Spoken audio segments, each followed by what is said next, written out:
Good morning dear student, दीक्षा academy classes में आप लोगों का फिर से एक बार बहुत बहुत स्वागत है। हम लोग पढ़ रहे हैं मैथ, जो कि कक्षा 10वीं का है। कक्षा 10वीं का पहला चैप्टर जो चल रहा है वास्तविक संख्या, रियल नंबर, उसका हम लोग एक सीरीज चला रहे हैं जिसमें हमारे थ्योरी, एग्जाम्पल्स और प्रश्नावली सभी होंगे। तो वीडियो को स्किप मत करिएगा, वीडियो को पूरा देखिएगा। अपने दोस्तों के पास, रिश्तेदारों के पास, स्कूल के बच्चों के पास शेयर जरूर करिएगा, क्योंकि इसमें एक एक क्वेश्चन जो है बहुत ही इंपॉर्टेंट होने वाला है आपके बोर्ड एग्जाम 2027 के लिए। ठीक है, अभी हम लोग इसका 6 पार्ट पढ़ चुके हैं, आज 7वां पार्ट है। 7वें पार्ट में हम लोग पढ़ने वाले हैं क्या, एग्जाम्पल नंबर 21 से लेकर के 29 तक, प्रश्नावली फर्स्ट ए का। तो वीडियो को स्किप मत करिएगा, पूरा देखिएगा। हम लोग इससे पहले 6 पार्ट पढ़ चुके हैं जिसमें थियरी और कुछ एग्जाम्पल्स हैं। आप लोग जितने बच्चे हैं, जो लोग नहीं देखे हैं, जाकर के प्लेलिस्ट खोलेंगे, उसमें कक्षा 10वीं का प्लेलिस्ट बना होगा, उसको जाकर के आप लोग बढ़िया ढंग से देख लीजिएगा और एक नोट मतलब पेन पेपर ले लीजिएगा या तो नोट्स बना लीजिएगा। ठीक है, आइए हम लोग क्वेश्चन नंबर 21वां देखते हैं क्या कह रहा है अभाज्य गुणनखंड विधि द्वारा। अभाज्य गुणनखंड विधि द्वारा 96 और 404 का 96 और 404 का क्या अभाज्य गुणनखंड विधि द्वारा 96 और 404 का एलसीएम तथा एचसीएफ ज्ञात करें। क्या कहा है, एचसीएफ तथा एलसीएम ज्ञात करें। कौन सी विधि द्वारा, अभाज्य गुणनखंड विधि द्वारा। पढ़ा चुके हैं आप लोगों को अभाज्य गुणनखंड विधि द्वारा।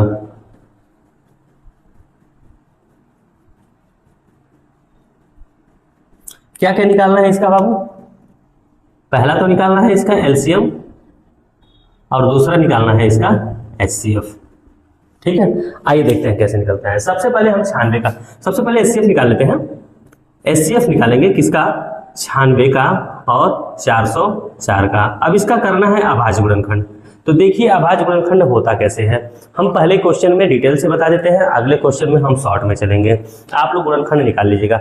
जितने लोगों को गुणनखंड निकालने नहीं आ रहा है, कक्षा 6, 7, 8 का प्लेलिस्ट बना है, वहां जाकर के आप लोग एलसीएम एचसीएफ लाइव क्लास चला है, या फिर लाइव क्लास में चले जाइए। कक्षा 6, 7, 8 के लिए एलसीएम एचसीएफ पढ़ाया गया है, जिसमें गुणनखंड भी पढ़ाया गया है। आप लोग उसको बहुत बढ़िया से ध्यान से देख लीजिएगा। ठीक है, आइए मान लीजिए 96 का अभाज्य गुणनखंड करना हो, तो हम बेसिक मेथड है 96 लिखेंगे, इसका अभाज्य गुणनखंड हम लोग करना शुरू करेंगे। तो जो सबसे छोटी संख्या होगी उसी से पहले काटना शुरू करेंगे, यानी विभाजित करना शुरू करेंगे। तो एक को छोड़ करके उसके बाद से शुरू करते हैं। ठीक है ना, जैसे मान लीजिए 96 है तो 2 से डिवाइड हो जाएगा, कितने टाइम में, 48 टाइम में। फिर से 2 से करेंगे, 2 दूनी 4 और 2 चौके 8। फिर से 2 से डिवाइड करेंगे, 2 1 कम 2 और 2 दूनी 4। फिर से 2 से डिवाइड करेंगे, 2 छक्के 12। 2 से डिवाइड करेंगे, 2 3 6। अब 3 2 से तो कटना नहीं है, तो 3 से काट करके देखते हैं, 3 एकम 3, इतने हो गए।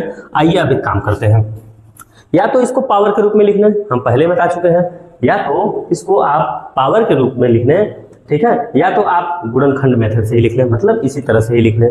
देखिए अगर इसी तरह से आपको करना है तो इसी तरह से कर लीजिए, या तो पावर के रूप में लिखना है। अब हम लोग तो बच्चे तो है नहीं, 10वीं क्लास के बच्चे हैं, आप लोग इतना तो समझ में आएगा पावर में कैसे लिखना है। कैसे लिखना है देखिए, अब यहाँ 2 जितनी बार है, 1 2 3 4 5, 2 के पावर हम लोग कर लेंगे 5। अब यहाँ लगाएंगे मल्टीपल का चिन्ह, बचा क्या, 3 लिखेंगे। मल्टीपल का चिन्ह लगा के 1 लिख लेंगे। हम 1 इसलिए लिखवाते हैं, हालांकि 1 लिखना नहीं है, लेकिन 1 इसलिए लिखवा देते हैं, कभी दोनों संख्याएं सहअभाज्य संख्या मिल गया, कभी क्या हुआ, सहअभाज्य संख्या मिल गया, तो हमारा अगर जोड़ा नहीं मिलता है तो एक ही हमारा क्या हो जाता है, एचसीएफ हो जाता है। एक क्या हो जाता है, एचसीएफ हो जाता है। ठीक ना, अब क्या करेंगे, 404 का निकाल के देखते हैं। चलिए भाई 404 का निकाल के देखते हैं।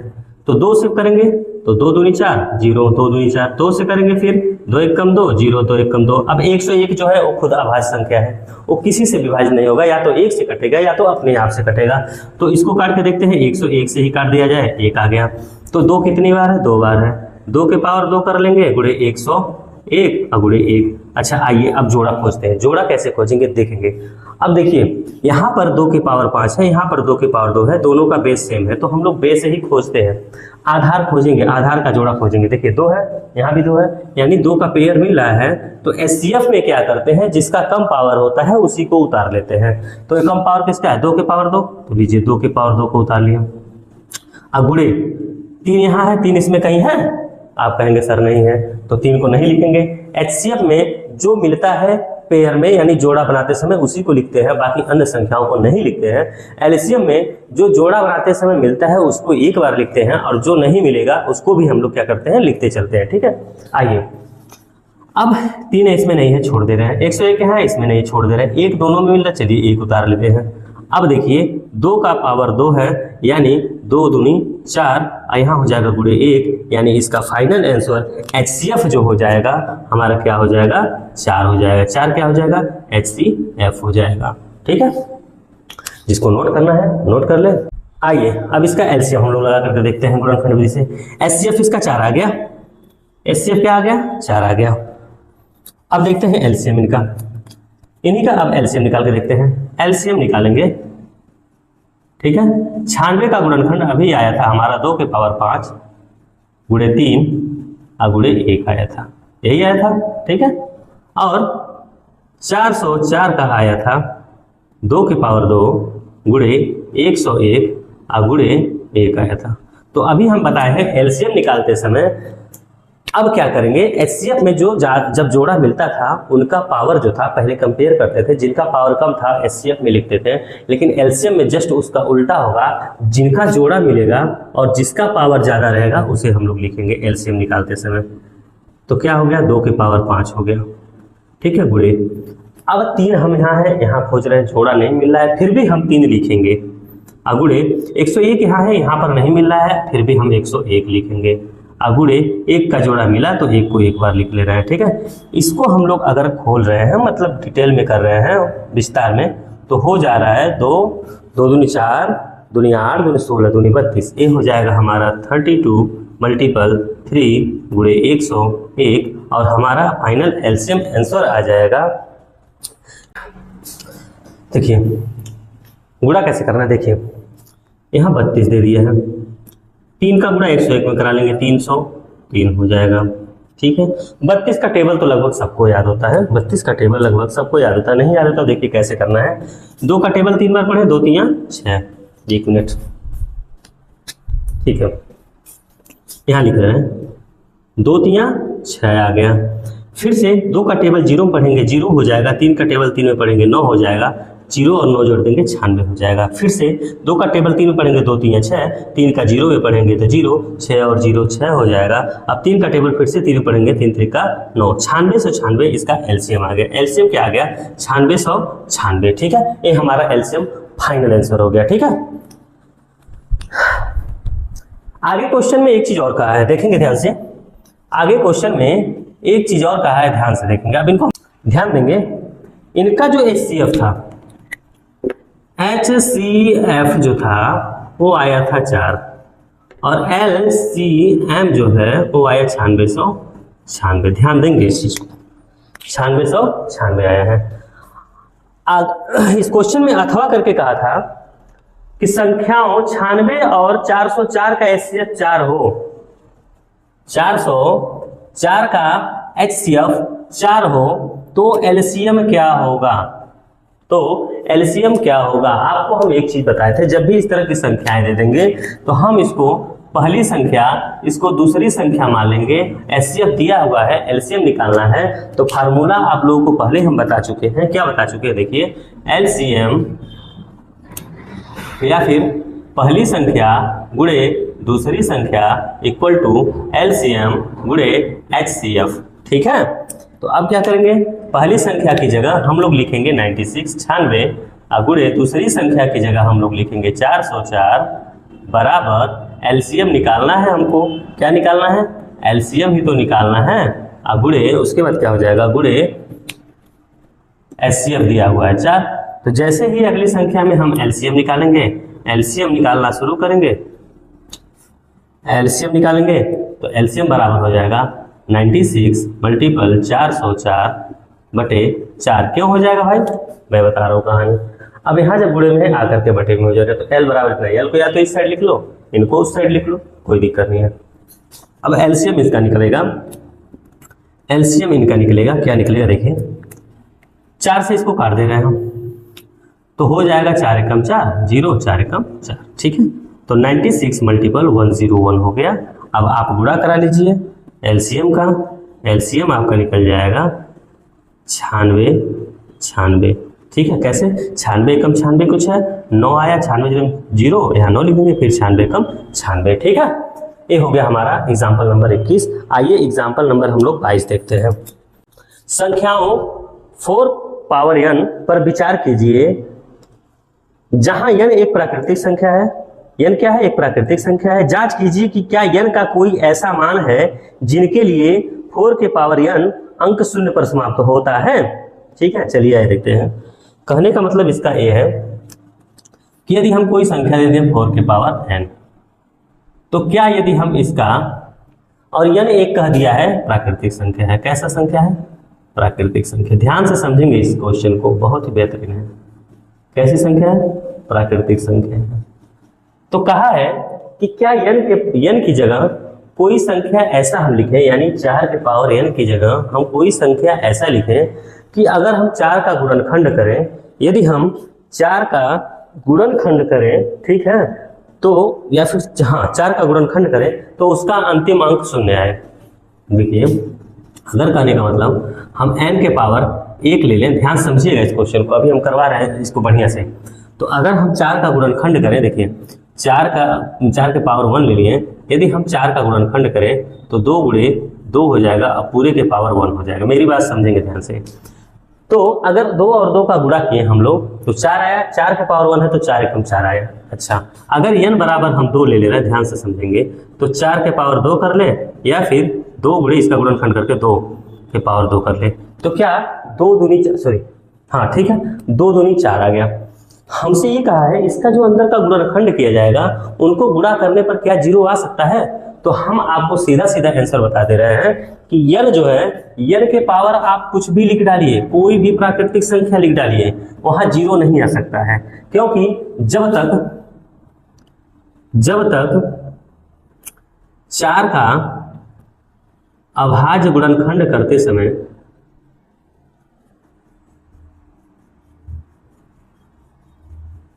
समय उसके गुणनखंड में 5 ना आए तब तक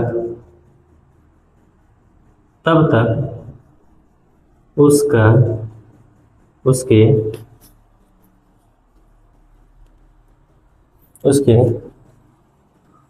4 के पावर n का मान 0 पर समाप्त नहीं होगा।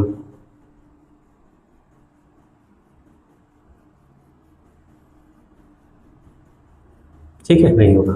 हम कहना क्या चाह रहे हैं, मान लीजिए 4 के पावर n है, अगर यहां इसका गुणनखंड मान लीजिए 2 से करते जा रहे हैं, 2 3 5, जैसे ही हमारा 5 आया यहाँ पर, समझिए, हालांकि ये 4 का गुणनखंड नहीं है, 2 3 6 5 15 का है, और 6 5 30 का है। अगर हम कहें कि इस तरह से अगर गुणनखंड कर रहे हैं, यदि कोई सम संख्या है अभाज्य गुणनखंड करते समय, तो अगर हमको 0 लाना है किसी के लास्ट अंक में, तो 5 का गुणनखंड होना जरूरी है। उस गुणनखंड में 5 का होना क्या है? जरूरी है। अतः हम 4 का यदि गुणनखंड कर रहे हैं तो हमारा 2 गुणे 2 आ जाएगा, इसके पावर कुछ भी हो जाएगा, इसका इकाई अंक या अंतिम अंक 0 कभी नहीं हो सकता है। ठीक है, यही हमारा क्या है? आंसर है। कर लेंगे। आइए क्वेश्चन नंबर यानी एग्जाम्पल नंबर 23 देखते हैं। कहा है 65 और 117 के HCF को, 65 और 117 के HCF को 65m माइनस 117 के रूप में दर्शाया गया है। यम का मान ज्ञात कीजिए, साथ ही अभाज्य गुणनखंड विधि के प्रयोग से 65 और 117 का एलसीएम ज्ञात कीजिए। पहले तो देखिए 2 संख्याएं दे दिया है, 2 संख्याएं दिया हुआ है, एक दिया है 65 आपको, एक दिया है 117।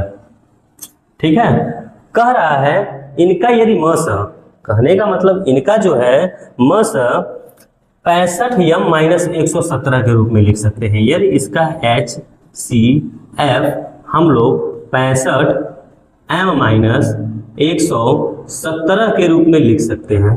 ठीक है ना, 117 के रूप में लिख सकते हैं। तो कहा है m का मान क्या होगा? m का मान क्या होगा भाई? आइए देखते हैं। सबसे पहले हम क्या करेंगे, ये पहली संख्या है, ये दूसरी संख्या है, इन दोनों संख्याओं का HCF निकाल लेते हैं। क्या करें, इन दोनों संख्याओं का HCF निकाल लेते हैं। एचसीएफ निकालने का आसान तरीका होता है, देखेंगे क्या 65 से 17 कट रहा है, 65 से 17 कट रहा है, या फिर दोनों का एक ऐसा गुणनखंड करें कि जो दोनों संख्याओं को एक साथ काटे। कोई ऐसी बड़ी से बड़ी संख्या उठाएं जो दोनों संख्याओं को एक साथ काट दे। तो दोनों संख्याओं को काटने के लिए यदि हम 13 से देख लें, 65 काट रहे हैं 13 से ये भी कट जा रहा है, 13 पचे 65 और 13 नवा 117, यानी बड़ी संख्या हमारी 13 आ रही है, इसका यानी एचसीएफ क्या हो जाएगा, 13 हो जाएगा। ध्यान से समझेंगे, एचसीएफ क्या हो जा रहा है, 13 हो जा रहा है। ठीक है, अब देखिए हम कहे हैं, उसके बाद कहा है क्या कि इसका जो एचसीएफ है 65m - 117 है। ठीक है ना, 65m - 117 है। तो एचसीएफ बराबर क्या है बाबू, 65m - 117। तो एचसीएफ की जगह क्या लिख देंगे, 13 बराबर 65m - 117। इसको इधर करना है तो कर लेंगे, या फिर आइए देखते हैं 13 इस केवल -17 को इधर ले चलते हैं, पक्षांतर करते हैं, तो माइनस की जगह प्लस 117 बराबर 65m हो जाएगा, यहाँ बराबर करते हैं। ठीक है, 65m हो जाएगा। अब क्या करते हैं, इसमें इन दोनों को जोड़ेंगे तो हमारा हो जाएगा 130 बराबर 65m, यानी 65m इधर लिख ले रहे हैं, 130 इधर लिख दे रहे हैं। तो यदि m का मान निकालेंगे हम लोग तो 130 बटे 65, क्योंकि 65 यहाँ गुणा में है तो यहाँ आकर के बटे हो जाएगा, काट देंगे तो m बराबर आ जाएगा 2, यहाँ से काट देंगे तो। ठीक है, यहाँ तक करिए।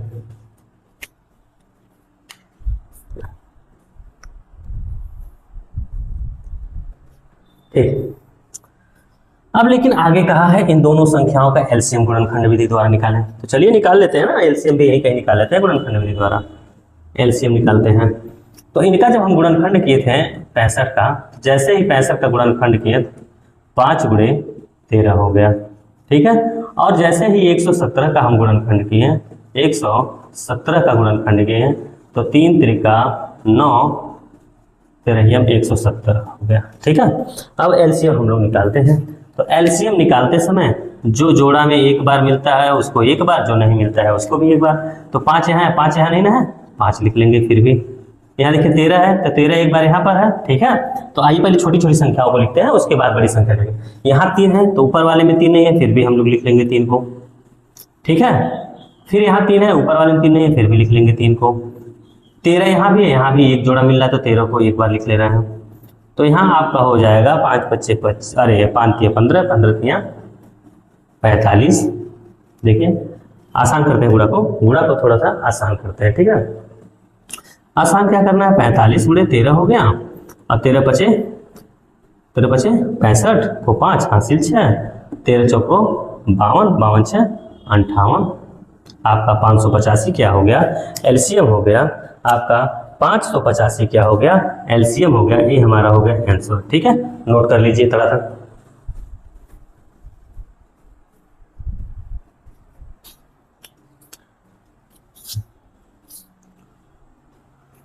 आइए एग्जाम्पल नंबर 24 देखते हैं, देखते हैं क्या कर रहा है।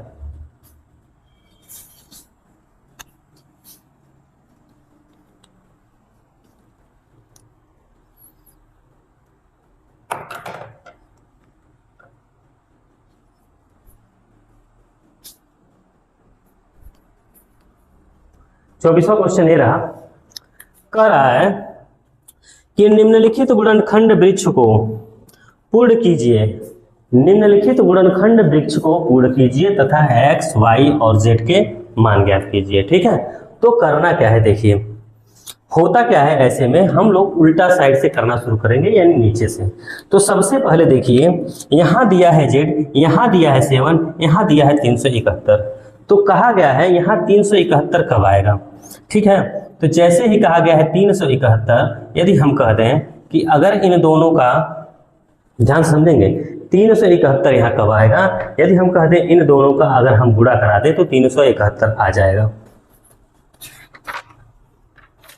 इन दोनों का यदि हम गुणा कराएं तो 371 आ जाएगा। यानी कहना चाह रहे हैं हम कि 7 और मल्टीपल z कर देंगे तो 371 आ जाएगा, और z बराबर अगर निकालेंगे तो 371 बटे 7 हो जाएगा।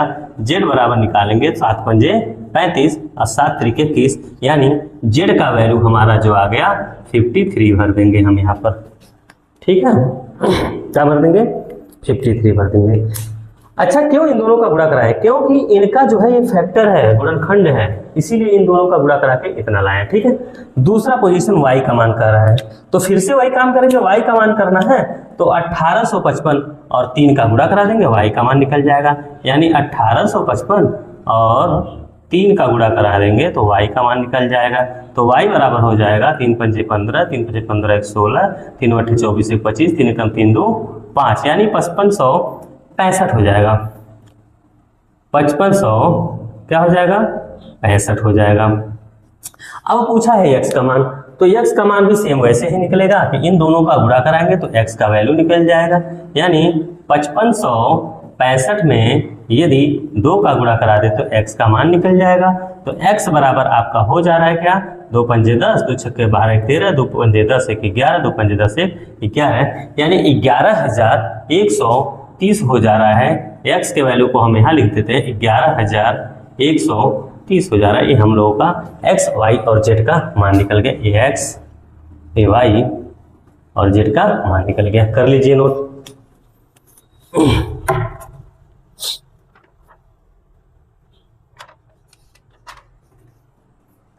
आइए क्वेश्चन नंबर 25 देखते हैं।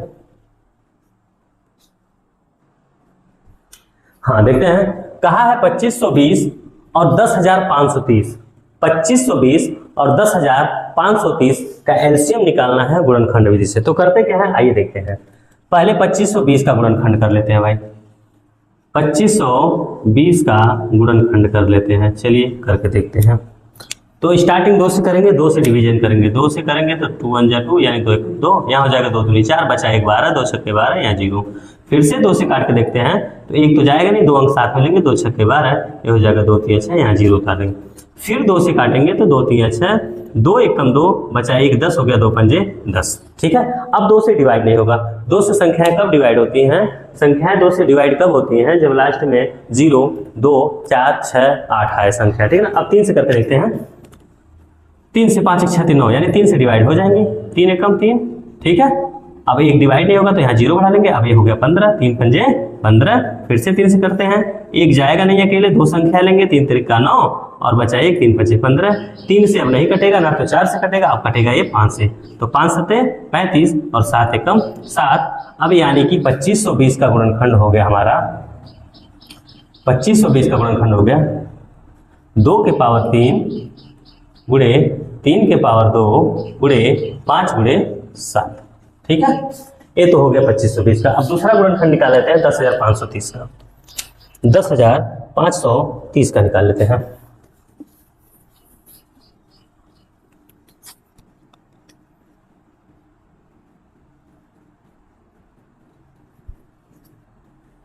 दस 10,530। गर्मी देखिए बहुत ज़्यादा है। आप लोग मई के महीने, मतलब मई के लास्ट में और जून के 15 तारीख के पहले आप लोग जब बहुत ज़रूरी काम हो तभी 10 बजे के बाद बाहर निकलिए, अन्यथा घर से बाहर आप लोग ना निकलिए। कोई बहुत ज़रूरी काम है तो बाहर निकलते समय कानों में रुई और मास्क से मुंह को ढक लेंगे, काला चश्मा लगा लेंगे, ताकि धूप और इस जो लू चल रहा है इसका असर आप लोगों पर ना हो, ठीक है ना। और गर्मियों के मौसम में, ऐसे गर्मी के मौसम में, खतरनाक मौसम में दिन भर आप पानी पीते रहिए, आप कुछ ग्लूकोज की मात्रा लेते रहिए, तरल पदार्थ लेते रहिए, ताकि बॉडी में आपको जो है हाइड्रेशन बना रहे। ऐसा ना हो कि पानी की कमी से बॉडी में डिहाइड्रेशन हो जाए, ठीक है। डिहाइड्रेशन होने के बाद उल्टी दस्त शुरू हो जाते हैं, तबीयत बहुत गड़बड़ हो जाती है। तो बहुत ज़रूरी काम है तभी 10 बजे के बाद आप बाहर निकलें, अन्यथा घर पे रहें। 10 बजे के पहले आपको जो भी काम करना है कर लीजिए और शाम को 3 बजे के बाद ही बाहर निकले, ठीक है। आइए देखते हैं इस चीज़ को कर लेते हैं। 2 से काट के देखते हैं। 1 तो कटेगा नहीं, 2 संख्या साथ में, 2 पंजे 10, इसको काटेंगे 2 दूनी 4, यहाँ हो जाएगा 2 छक्के 12, यहाँ हो जाएगा 2 पंजे 10। अब ये संख्या जो है 2 से नहीं कटेगा, काट के देखते हैं 3 से। 1 5 2 7 7 5 2 7 12 12 6 18, 3 से कट जाएंगे भाई, 3 से विभाजित हो जाएगा। तो 3 से करते हैं। 3 एकम 3, बचा 2, 3 सत्ते 21, बचा 1, 3 पंजे 15, 3 पंजे 15, 5 5 10 17 1 18। फिर से 3 से डिवाइजन हो जाएगा। 3 पंजे 15, यहाँ हो जाएगा 25, 3 8 24, बचा 1, 3 पंजे 15, 8 5 13 5 18। फिर से 3 से डिवीजन हो जाएगा। तो 3 से काटेंगे, 3 एकम 3, यहाँ बचा 2, हो गया 28, 3 8 24, 3 9 27, बचा 1 15, हो गया 3 पंजे 15, 5 9 1 10 5 15। अभी भी 3 से डिवीजन हो जाएगा। 3 पंजे 15, बचा 3 पंजे 15, 3 6 18, 3 पंजे 15। अब 6 5 11, नहीं 3 से नहीं कटेगा, 4 से नहीं, 5 से काट के देखते हैं। 5 का 5, 5 3 15, अब 13 से काट देंगे, 13 कम 13। चलिए आइए देखते हैं, गुणनखंड इसका निकल गया, गुणनखंड इसका भी निकल गया, यानी 10,530 का भी 10,530 का जैसे ही हम लोग गुणनखंड निकालें, 2 के पावर 1 आ गया, गुणे 3 के पावर 1 2 3 4 आ गया, 3 के पावर 4 आ गया, यहाँ आ गया 5, यहाँ आ गया 13। आइए एलसीएम निकालते हैं। एलसीएम निकालते समय हम करते क्या हैं, जब भी हम कोई जोड़ा पाएंगे उसके ज़्यादा पावर वालों को लिख देंगे, यानी कि 2 के पावर 3 हो जाएगा, गुणे 3 के पावर 4 है, यहाँ 3 के पावर 2 है, यानी 3 के पावर 4 को हम लिख देंगे, गुणे यहाँ 5 है, 5 के पावर 1 यहाँ भी है, यहाँ भी है, तो 5 को एक बार लिख देंगे, गुणे 7 नहीं है फिर भी 7 को लिख देंगे, 13 यहाँ नहीं है, 13 को भी लिख देंगे। अब आइए इसका गुणनखंड कर लेते हैं, ठीक है। गुणनखंड मतलब गुणा करा लेते हैं, 2 दूनी 4 दूनी 8 हो जाएगा, 3 तरीका 9, 9 9 81, यहाँ 81 हो जाएगा, गुणे 5 गुणे 7 गुणे 13, ठीक है। तो 8 पंजे 40, यहाँ 40 हो जाएगा, गुणे 81 गुणे 13 सत्ते 91 हो गया। देखिए कितना आसान हो गया, 8 पंजे 40, यहाँ 81 और 13 सत्ते 91। और आसान करना हो, ठीक है, और आसान करना हो तो कर लेते हैं। देखिए 4 एकम 4 और 4 9 36 हो गया, 3640 गुणे 81 हो गया भाई, ठीक है। अब गुणा करा लेते हैं, 1 एकम 1 0 0, 1 0 0, फिर आएंगे 1 चौके 4, 8 0 0, यहाँ 4 हो जाएगा, 1 छक्के 6, 8 छक 48, 48 और 6 54, 54 को यहाँ लिख देंगे, फिर से 4, तो फिर आ जाएंगे एक, सॉरी गलती हो रहा है, फिर से पूरा कराते देखते हैं। 1 0 0 हो गया, फिर से 1 चौके 4, 8 0 0, यानी 4 हो जाएगा, फिर आएंगे 1 छक्के 6, 8 चौक 32, 32 38 को 8 हासिल 3, तो 1 3 3, 8 छक 48, 48 48, 1 3 3, 8 छक 48, 48 3 51, 51 3 54 को 4 हासिल 5, ठीक है। लास्ट बचा 8 3 24, 24 5, 24 5 29, आपका ये निकल के आ गया एलसीएम 2,94,840, 2,94,840, ठीक है।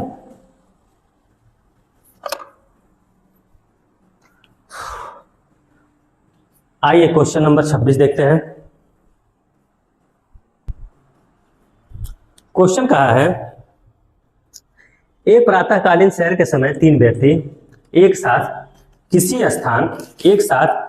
किसी स्थान से चलना प्रारंभ करते हैं तथा उनके कदमों के माप क्रमशः 40 सेंटीमीटर, 42 सेंटीमीटर और 45 सेंटीमीटर है, ठीक है। इनमें से प्रत्येक कितनी न्यूनतम दूरी चले कि वह इस दूरी को पूर्ण कदमों में तय करे, ठीक है ना।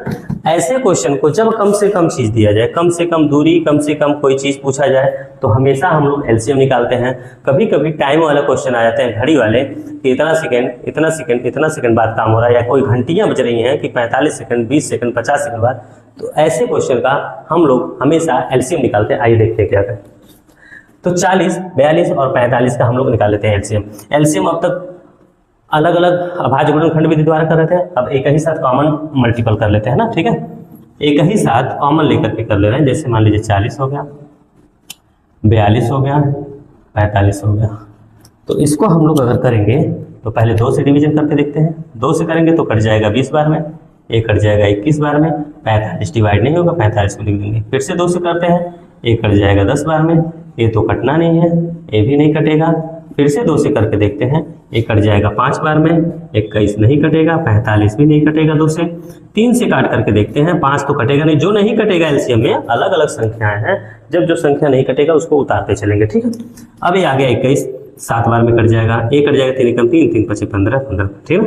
अब 3 से एक बार और काट के देखते हैं, 5 नहीं कटेगा भाई, 7 भी नहीं कटेगा, एक कट जाएगा 5 बार में। अब 3 से नहीं कटेंगी संख्याएं, 4 से भी नहीं कटेंगी, 5 से काट के देखते हैं, ठीक है। 5 से कट जा रहा है एक बार में, 7 तो कटेगा नहीं, 5 से कट जा रहा है। अब 7 से काट लेंगे, यहाँ 1 हो जाएगा, यहाँ भी 1 हो जाएगा, यहाँ भी। तब तक काटते जाते हैं इन संख्याओं को जब तक तीनों संख्या या चारों संख्या जितनी भी संख्या दी है एक ना नीचे आ जाए। अब आइए एलसीएम इनका निकालते हैं। एलसीएम निकालते हैं तो ठीक है, तो 2 के पावर कितना है भाई, 2 के पावर 3 है, ठीक है, समझ गया। 2 के पावर 3 है, गुणे 3 के पावर 2 है, और गुणे 5 है, और गुणे 7 है। कर लेंगे 2 दूनी 4 दूनी 8, 3 त्रिका 9, और यहाँ 5 और 7। जब जब गुणा में कोई सम संख्या दिया हो, जब जब किसी गुणा में सम संख्या दिया हो और जब 5 आ जाए तो गुणा एकदम आसान हो जाता है। देखते हैं कैसे, आइए। तो 8 पंचे 40 और 9 सत्ते 63, यहाँ 0 ले लिए, 4 3 12 को 2, 4 6 24 1 25, यानी 2520 कदम अगर चलें, कितने कदम, 2520 कदम अगर चल रहे हैं या 2520 सेंटीमीटर की दूरी पूर्ण कदमों में ये तय करेंगे। 2520 सेंटीमीटर की दूरी, सॉरी सेंटीमीटर था, सेंटीमीटर की दूरी पूर्ण कदमों में दूर करेंगे, ठीक है ना, लिख लेंगे कदमों में दूर कर, अरे तय करेंगे, सॉरी तय करेंगे, ठीक है। चलिए अगला क्वेश्चन देखते हैं। अगला क्वेश्चन 27 नंबर। क्वेश्चन नंबर 27 कह रहा है कि व्याख्या कीजिए कि क्यों 17 गुणे 15 सॉरी 17 गुणे 5 गुणे 11 गुणे 3 गुणे 2 प्लस 2 गुणे 11 एक भाज्य संख्या है। इसका रीजन पूछा है कि अगर भाज्य संख्या यह है, यदि यह एक भाज्य संख्या है तो क्यों है, ठीक है ना। तो यदि यह भाज्य संख्या है तो क्यों है, आइए देखते हैं। इसको हम दो तरीके से सवाल को लगा सकते हैं। इस क्वेश्चन को हम लोग दो तरीके से कर सकते हैं। पहला तरीका यह है इसको बोर्डमार्क रूप से सॉल्व कर लें। दूसरा तरीका यह है इसमें कॉमन लेकर के सॉल्व करें। चलिए कैसे, आइए देखते हैं। चलिए स्टार्ट करते हैं क्वेश्चन को। यहां देखेंगे कॉमन 11 है, यहां भी 11 है, यहां 2 है, यहाँ भी 2 है, दोनों में। यहाँ बीच में प्लस का चिन्ह है, बीच में क्या है, प्लस का चिन्ह है, यहाँ ध्यान देंगे, ठीक है। तो यदि हम इस संख्या में से ध्यान देखेंगे, यहाँ से हम 11 और 2 कॉमन ले लें, 11 और गुणे 2 कॉमन ले लें, तो यहाँ बच जाएगा 17 गुणे 5 गुणे 3, अब प्लस यहाँ से दोनों चीज कॉमन चलाया तो 1 बच जाएगा, ठीक है। ये हो जाएगा 11 दूनी 22 गुणे ये हो जाएगा हमारा 5 3 15, सॉरी हाँ 17 3 51, 5 एकम 5, 5 5 25, 255, अब प्लस यहाँ हो जाएगा 1, हो जाएगा 22 गुणे 256। अभी हम गुणनखंड करें इनका तो और भी ज्यादा गुणनखंड हो जाएगा। हाँ लिखेंगे 22 256 हो गया ना, ठीक है।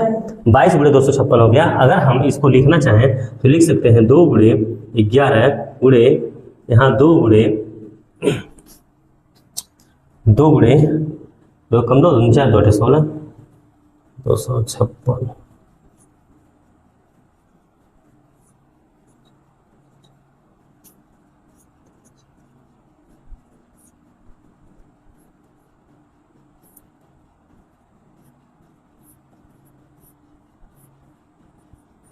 देखिए यहां हम लिख सकते हैं इसको 2 गुणे 2 गुणे 2 गुणे 2 गुणे 2 गुणे 2 गुणे 2 गुणे 2 गुणे 2 लिख सकते हैं, ठीक है। हो जाएगा 2 दूनी 4 दूनी 8 दूनी 16 दूनी 32 दूनी 64, 64 दूनी 128 दूनी 256, ठीक है ना।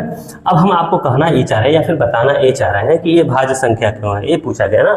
भाज्य संख्या क्या होता है, जब जो कोई संख्याएं 2 से अधिक गुणनखंड हो, जिन संख्याओं का गुणनखंड 2 से क्या हो, अधिक हो वह भाज्य संख्या कहलाती है, वह भाज्य संख्या कहलाती है।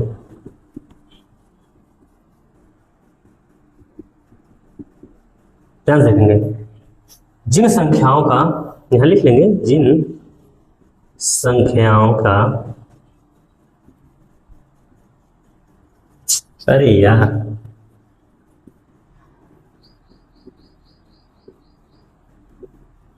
का 2 से अधिक, क्या लिख लेंगे, गुणनखंड हो, 2 से अधिक गुणनखंड हो वह संख्या भाज्य संख्या या वह भाज्य संख्या कहलाती है, ठीक है ना।